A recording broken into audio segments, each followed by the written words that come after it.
Let's get right into it. Number 10. The Baghdad Battery. Picture this. It's 200 BCE, and some Mesopotamian tinkerer is apparently sitting in their clay hut thinking, you know what would really spice up this pottery? Electricity. And boom, we get what modern archaeologists call the Baghdad Battery. Basically, it's a clay jar with a copper cylinder inside, sealed with asphalt, and a little iron rod sticking out. If you fill it with vinegar or grape juice, congratulations, you've just made a very unimpressive but absolutely real battery. The weird part? Nobody knows why they made it. Like, what's the point of inventing AA batteries when you don't even have a remote control? Some researchers think it was for electroplating, basically coating objects in shiny metal to look fancier than they were. Others suggest it was a very early healing device, because nothing says soothing ancient spa treatment like running a weak electric current through your skin. And here's the kicker. This thing existed over 1,000 years before Benjamin Franklin flew his discount kite in a thunderstorm.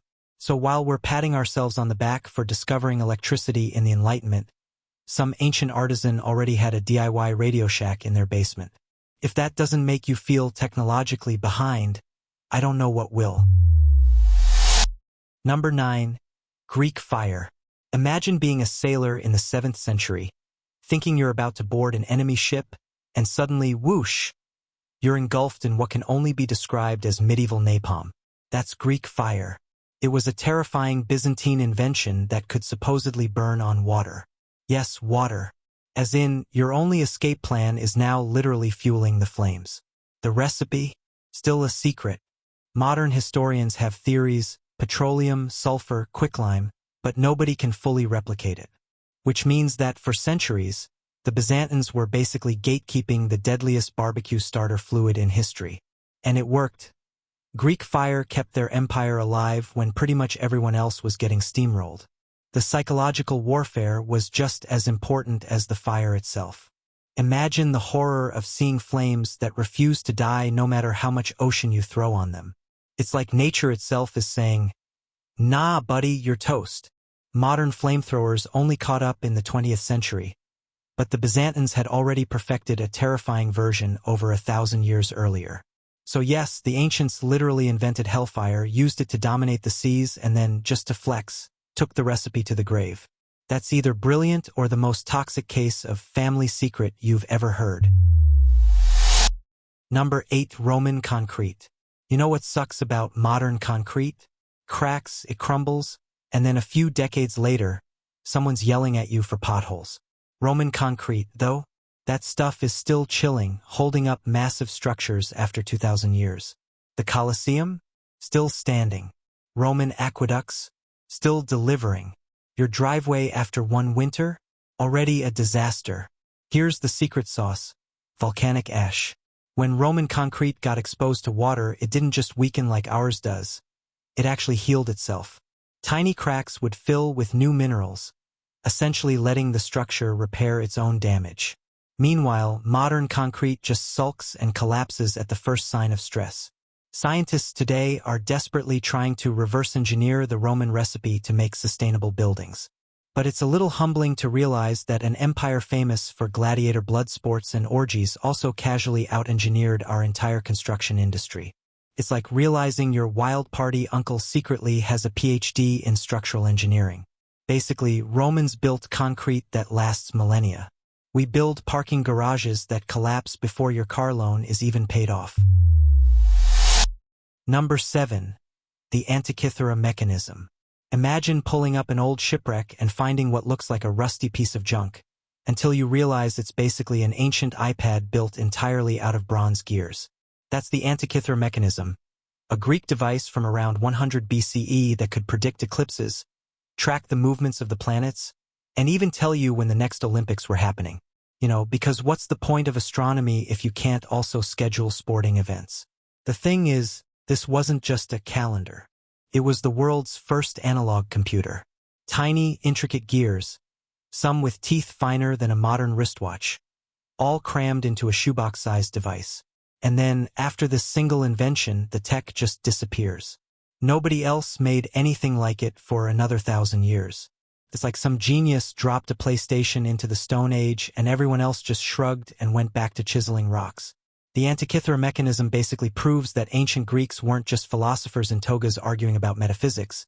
They were also hardcore engineers who casually whipped up mechanical computers while the rest of the world was still trying to figure out which plants wouldn't kill you if you ate them. So yeah, next time your calculator app crashes, just remember, someone in 100 BCE had a bronze machine that could track eclipses better than half the astrology apps on your phone. Number 6. Ancient dentistry. Here's a horrifying thought. Tooth pain in ancient times. No Novocaine, no laughing gas, no Netflix distraction. Just a guy with pliers and the promise that it'll probably be fine. And yet, shockingly, ancient people weren't totally clueless about dental care. Archaeologists have found skulls with beeswax fillings, golden wires holding loose teeth together, and even early dentures made of seashells. That's right, seashell braces. Forget Invisalign, try biting into your lunch with pieces of the beach jammed into your gums. The Etruscans in particular were pioneers. They used gold bands to bind replacement teeth, basically creating some of the first dental bridges. Meanwhile, in India, they were performing full-on dental surgeries thousands of years ago. And in Egypt, well, they sometimes just hammered in prosthetic teeth. Not great, but points for effort. The crazy part is, some of these ancient methods worked surprisingly well. Modern studies show beeswax fillings actually reduced sensitivity, and gold wiring was structurally sound. Which makes you wonder, if they had figured out cavities and braces, what other medical hacks did we lose to history? So yeah, next time you complain about waiting in line at the dentist, remember the alternative was having some guy shove melted beeswax into your molar while chanting about spirits. Suddenly that $200 cleaning bill doesn't sound so bad. Number 5. Viking Sunstones. Picture yourself on a Viking ship in the open ocean. No compass, no GPS, just endless water and the vague hope you won't die of scurvy. And yet, somehow, Vikings managed to navigate across the North Atlantic like it was a casual road trip. Their secret? Magical-sounding sunstones. Turns out they weren't magic at all, they were crystals, specifically Iceland spar. These stones could polarize light, letting sailors figure out the position of the hidden sun on cloudy days. In other words, they were using advanced optics centuries before optics was even a science. It's like they hacked nature with a fancy piece of rock. Experiments today show sunstones can pinpoint the sun's location with shocking accuracy, even when it's totally invisible.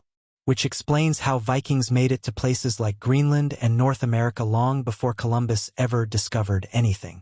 So while we're out here patting ourselves on the back for inventing Google Maps, Vikings were casually crossing oceans with a shiny rock and the confidence of a man who hasn't showered in 3 months. Honestly, kind of impressive. Number 4. Ancient brain surgery. If you thought dentistry was bad, wait until you hear about brain surgery in the Stone Age. Archaeologists have found skulls from thousands of years ago with neat little holes drilled into them. A procedure called trepanation. And no, this wasn't just some one-off horror show. It was common, like disturbingly common. The purpose? Well, theories range from release evil spirits to fix head trauma, which is basically the same logic you'd use when troubleshooting your Wi-Fi. If it doesn't work, just poke a hole in it and see what happens. The wildest part is, people survived these surgeries. Many skulls show signs of bone regrowth, meaning patients lived for years after someone took a rock tool to their cranium. Some cultures even seem to prefer trepanation as a sort of ancient Swiss army cure. Migraines? Hole in the skull. Epilepsy? Hole in the skull. Bad vibes? You guessed it. And while it sounds like medieval torture, modern science thinks they may have been onto something. Relieving pressure in the brain can actually save lives in cases of head injury. So yeah, turns out that Stone Age quack doctor was accidentally performing life-saving neurosurgery. It's equal parts horrifying and impressive. Imagine trusting your neighbor who sharpens spears to also do delicate brain work. That's like asking your mechanic to perform open-heart surgery because he once fixed your carburetor. And yet, it worked. Sometimes. Number 3. The Indus Valley Plumbing System. Picture ancient life. Dirt streets, smelly huts, questionable hygiene. Now erase that image because the Indus Valley civilization around 2500 BCE was basically living in a prehistoric version of SimCity with indoor plumbing. Yeah, while most ancient cultures were still figuring out where to dump their chamber pots, the Indus people had underground sewage systems, flush-style toilets, and standardized city grids. Houses had private bathrooms connected to covered drains that ran beneath the streets, which is more than you can say about Europe until, about the 1800s. That's right. People in Bronze Age Pakistan were cleaner than medieval kings who thought bathing once a year was good enough. What's even wilder is how organized it all was. The cities were laid out in precise blocks, with wells supplying fresh water and drains carrying waste away. No random hut chaos, just thoughtful urban planning. It was basically the Manhattan of the ancient world, minus the overpriced rent. And then, mysteriously, the whole civilization disappeared. But their plumbing system was so far ahead of its time that even today, modern engineers are impressed. Meanwhile, our sewer systems still clog if someone flushes a single baby wipe. Progress, huh? Number 2. Chinese Seismograph. Earthquakes are scary enough with modern technology warning us ahead of time. Now imagine living in 132C China, where an earthquake could wipe out your whole village without notice. Enter Zhang Heng, an inventor who decided to casually build the world's first seismograph. This thing was a giant bronze urn decorated with dragon heads, each holding a ball in its mouth. When an earthquake hit, the internal mechanism shifted and a ball would drop into the mouth of a toad sculpture below, pointing in the direction of the quake. Which means 2,000 years ago, they could detect earthquakes hundreds of miles away. Not predict, but detect. Still wildly impressive for something that looks like a fancy vase. This wasn't just science for science's sake either. It helped the government know where to send aid after disasters, basically making it one of the first disaster response technologies in history. Meanwhile, Europe was still busy burning witches for causing bad weather. The fact that Zhang Heng pulled this off with no electronics, just gears and counterweights, is mind-blowing.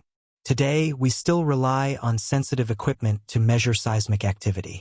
He just did it with dragons and toads, which, let's be honest, makes his version way cooler. Number 1. Damascus Steel. Let's finish with something that sounds like it belongs in a fantasy RPG but was 100% real. Damascus Steel. This was the legendary metal used for swords in the Middle East, starting around the year 300 CE. The blades weren't just sharp, they were ridiculously strong, flexible, and supposedly able to cut through lesser swords like they were breadsticks. Some stories even claimed they could slice a falling silk scarf in half. Dramatic? Yes. But also kind of believable when you look at the surviving blades. The secret? A forging process that created unique patterns on the metal, those beautiful wavy lines you see etched into the blade. Modern metallurgists eventually figured out that these swords contained carbon nanotubes and other microscopic structures that gave them their insane properties. Which is wild, because nanotech is something we only discovered in the last century. And yet here were medieval smiths casually inventing it without even realizing. Then the knowledge just vanished. By the 18th century, people couldn't replicate true Damascus steel anymore. Today we can get close, but the exact recipe is still debated. It's like the blacksmiths took one look at the future and said, "Nope, you don't deserve this," and walked off into history. The result is that we have this mythical material that was centuries, maybe millennia, ahead of its time. While the rest of the world was making chunky farm tools, Damascus Steel was the Lamborghini of weapons. It's a humbling reminder that sometimes technology doesn't move in a straight line. It spikes, disappears, and leaves us drooling over ancient leftovers. That's all for today. I'll be making similar videos in the future. Subscribe to see them.